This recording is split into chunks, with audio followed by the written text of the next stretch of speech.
तो इस वीडियो में मैं आपको ये बताऊंगा कि कैसे एक पीआईआर सेंसर को कनेक्ट करते हैं एक लोड के साथ। मैं उसकी वायरिंग भी एक्सप्लेन करूंगा और इस वीडियो में मैं आपको ये भी बताऊंगा कि कहां कहां पे पीआईआर सेंसर में प्रॉब्लम आती है। उन पे अच्छे से बात भी करूंगा और आपको प्रैक्टिकली वायरिंग भी दिखाऊंगा। उसी के साथ मैं आपको इसका वर्किंग प्रिंसिपल बताऊंगा कि पीआईआर सेंसर का वर्किंग प्रिंसिपल भी क्या है, और इस मोटिव के साथ जिसको कोई भी नॉलेज नहीं है वो भी आसानी से एक ऑटोमेशन का प्रोजेक्ट बना सके। PIR stands for passive infrared sensor. तो ये सेंसर क्या करता है, कोई भी जो बॉडी है, जो वार्म बॉडीज है, उसकी मोशन को डिटेक्ट करता है। फॉर एग्जाम्पल उसमें हमारे ह्यूमन बींग्स आते हैं या एनिमल्स आते हैं, उनकी मोशन को ये सेंसर डिटेक्ट करेगा और हमें सिग्नल देगा in the form of voltage. ये सेंसर क्या करता है, इसकी इनपुट में एसी वोल्टेज देते हैं 220 वोल्ट एसी, और इसकी जो आउटपुट में जो वोल्टेज आती है वो आती है 220 वोल्ट एसी। सिंपल कंसेप्ट था कि इनपुट में जो सप्लाई दी वही सेम सप्लाई हमें आउटपुट में मिल जाती है। वार्म बॉडीज के साथ एक और चीज समझना जरूरी है, वो है कि वार्म बॉडीज मोशन में होनी चाहिए।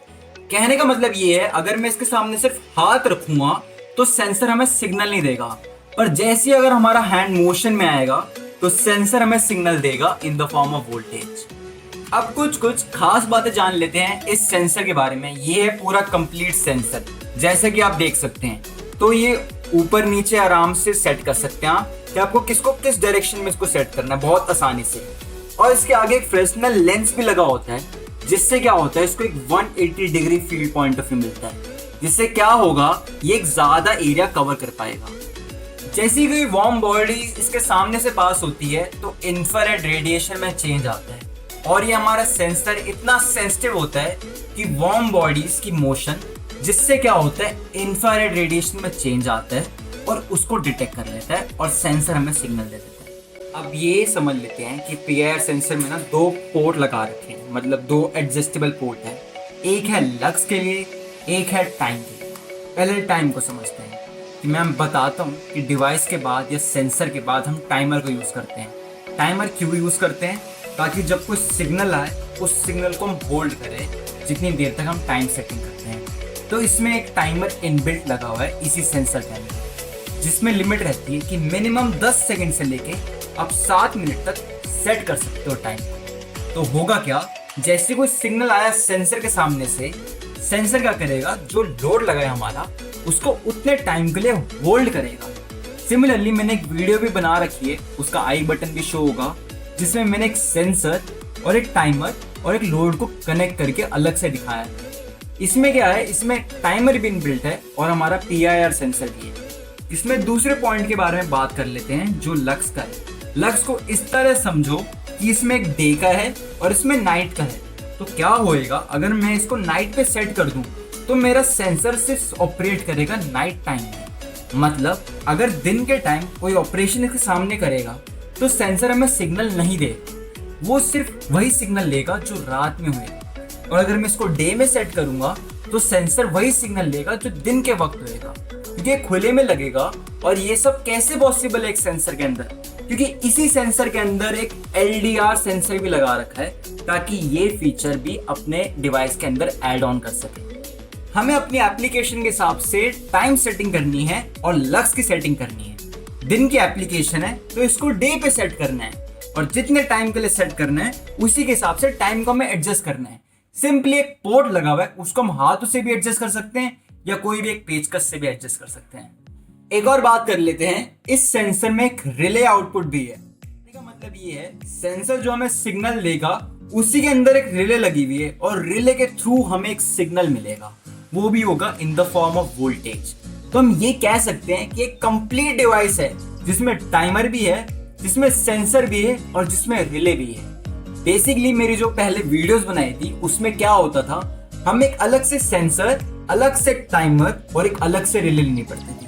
पर मैं आपको प्रॉब्लम्स ही बताऊंगा जो इस डिवाइस के साथ आती है, क्योंकि ये कंप्लीट डिवाइस है तो कहीं ना कहीं इन्होंने कॉम्प्रोमाइज की है इस डिवाइस को बनाने के लिए। अब इस पीआईआर सेंसर की वायरिंग को समझ लेते हैं, और इतने इजी तरह से एक्सप्लेन करूंगा जिससे आप लोगों को समझ आ सके। इसमें भी 3 वायर है, 2 वायर है सप्लाई की, और जो तीसरी वायर है वो है सेंसर की आउटपुट। इसमें जो सप्लाई की वायर रहेगी वो रहेगी 220 वोल्ट एसी की, और जो तीसरी वायर होगी उसमें हमें आउटपुट मिलेगा in the form of live wire. तो कहने का मतलब क्या है, 3 वायर है, पहली वायर है लाइव, दूसरी वायर है न्यूट्रल, ये हो गए सेंसर की सप्लाई वोल्टेज, और जो तीसरी वायर है जो सेंसर हमें सिग्नल देगा वो in the form of voltage, जो एक लाइव वायर के थ्रू मिलेगी सप्लाई। और एक लोड को चलने के लिए क्या चाहिए एसी में, कि एक लाइव और न्यूट्रल चाहिए, तो वो उसको बहुत आसानी से मिल जाएगा और हमारा डिवाइस इजीली ऑपरेट करेगा। ये सेंसर हमारा सिर्फ एसी लोड को चला सकता है, क्योंकि ये सेंसर इनपुट में एसी वोल्ट लेता है 220 वोल्ट और आउटपुट में भी 220 वोल्ट एसी देता है। तो हमें एक ऐसा लोड चाहिए 220 वोल्ट एसी पे ऑपरेट करता है, बट उसमें रेटिंग का भी ध्यान रखना है। जो सेंसर लोड को ड्राइव कर सकता है, जो एक एलईडी बल्ब है, वो कम से कम 300 वॉट तक का बल्ब बहुत आसानी से जला सकता है।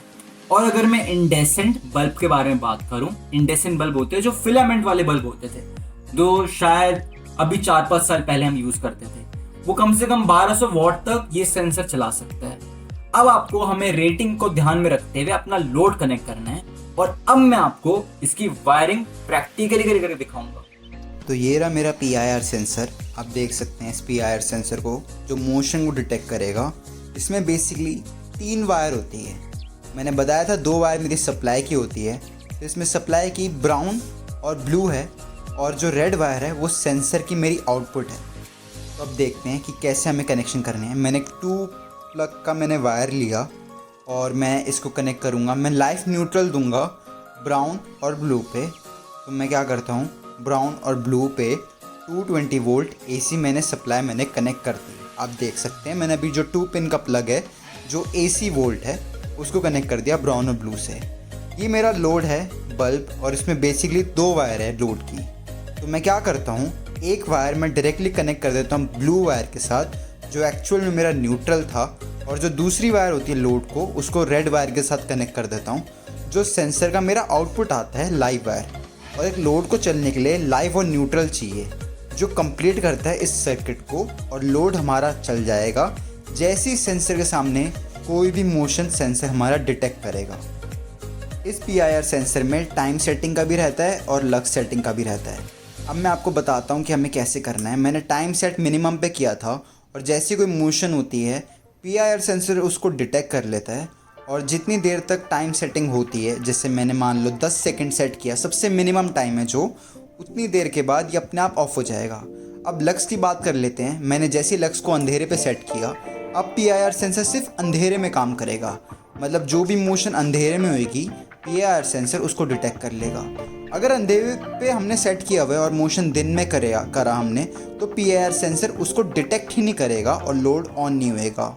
आप लोगों ने इसकी वायरिंग प्रैक्टिकली समझ ली, बट अब बात कर लेते हैं कि क्या क्या प्रॉब्लम्स आती है इस सेंसर को यूज करते वक्त। पहली प्रॉब्लम ये है टाइम सेटिंग की प्रॉब्लम। इस सेंसर में जो मिनिमम टाइम है वो 10 सेकंड है। मतलब अगर आप टाइम सेट सबसे मिनिमम पे करोगे तो 10 सेकंड का डिले हमेशा है। बहुत सारी एप्लीकेशन हमारी ऐसी रहती है जहां पे हमें 1 सेकंड, 2 सेकंड, 3 सेकंड या मिली सेकंड में सेट करना होता है। तो वहां पे ये सेंसर बहुत बड़ी प्रॉब्लम है, क्योंकि वो वाली एप्लीकेशन को सॉल्व ही नहीं कर पाएगा। उसका सोल्यूशन ये है, मैंने पहले से एक वीडियो बना रखी है एक डिजिटल टाइमर को यूज करते हुए। उसमें आप मिली सेकेंड से लेके मिनट्स, आवर बहुत आसानी से सेट कर सकते हो मैनुअली, और साथ में डिजिटली डिस्प्ले भी मिलेगा। प्रॉब्लम इसमें ये भी है कि इसमें कोई डिस्प्ले नहीं है, इसमें एक पोर्ट है, और सेट करने में बहुत दिक्कतें आएगी आपको कि टाइमर को किस टाइम पे आपको एक्चुअल में सेट करना है। दूसरी बड़ी प्रॉब्लम जो इस सेंसर में है, ये सेंसर के अंदर एक रिले लगी हुई है, और वो क्या होता है, हमें जो सिग्नल मिलता है वोल्टेज का वो हमें रिले के थ्रू ही मिलता है, और फिर हम अपना लोड कनेक्ट करते हैं। जो इसमें रेटिंग लिखी हुई है 300 वॉट और 1200 वॉट वाली, वो एक रेजिस्टिव लोड के लिए है। रेजिस्टिव लोड में देखो क्या क्या आता है, हमारे बल्ब आते हैं, एलईडी स्ट्रिप लाइट्स आती है, यही सब चीजें हमारी रेजिस्टिव लोड में आती है। पर क्वेश्चन ये है यहाँ पे कि जब हम मोटर को कनेक्ट करते हैं, जो हमारा एक्चुअल में इंडक्टिव लोड है, वो क्या करता है, रिले की लाइफ को कम कर देता है। उसका कारण ये है कि जब मोटर ऑन होती है और जो ऑफ होती है, वो एक रिवर्स ईएमएफ जनरेट करता है, जो हमारे रिले के कॉइल में जाते हैं। उससे क्या होता है, जब रिले के जो कॉन्टैक्ट्स हैं ओपन क्लोज होते हैं, उससे आर्किंग होती है, और आर्किंग से क्या होता है, वो एक टाइम के बाद वेल्ड हो जाते हैं और कॉन्टैक्ट्स खुलते नहीं। और बहुत लोगों ने मेरे को ये बताया कि हमारा PIR सेंसर परमानेंटली ऑन हो गया। तो ये रीजन है कि एक्चुअल में PIR सेंसर क्यों ऑन आ जाता है। काफी सारे लोग ये सेंसर सैनिटेशन मशीन में यूज कर रहे हैं, और मैंने स्टार्टिंग की वीडियो में बताया था कि आप PIR सेंसर को यूज कर सकते हैं, बट जब एक्चुअल में कोई चीज ऑन फील्ड जाके टेस्ट होती है तो तब हमें पता लगते हैं कि क्या क्या प्रॉब्लम्स है सेंसर में। मैंने आपको ये प्रॉब्लम बताई कि ये यूजर के साथ कितनी मुश्किलें आ सकती है इस सेंसर को यूज करते वक्त, और क्या क्या दिक्कतें आ सकती है जो मेरे को आप लोगों से ही सुनने में। अब क्वेश्चन आता है कि अगर ये सेंसर में इतनी प्रॉब्लम्स है तो इंडस्ट्री में एक्चुअल में कौन से सेंसर यूज होते हैं। मैंने उन डिवाइस के बारे में वीडियोस पहले से ही बना रखी है, उसका आई बटन भी शो होएगा और मैंने लिंक उसकी डिस्क्रिप्शन में दी हुई है, ताकि आप एक्चुअल में कि क्या चीज रिलायबल है लॉन्ग टर्म डिवाइसेस के लिए, और जो आपका डिवाइस चले ज्यादा दिनों तक और कोई प्रॉब्लम ना है इन शॉर्ट टर्म, तो उसकी वीडियो आप जाके डिस्क्रिप्शन में चेक कर सकते हो।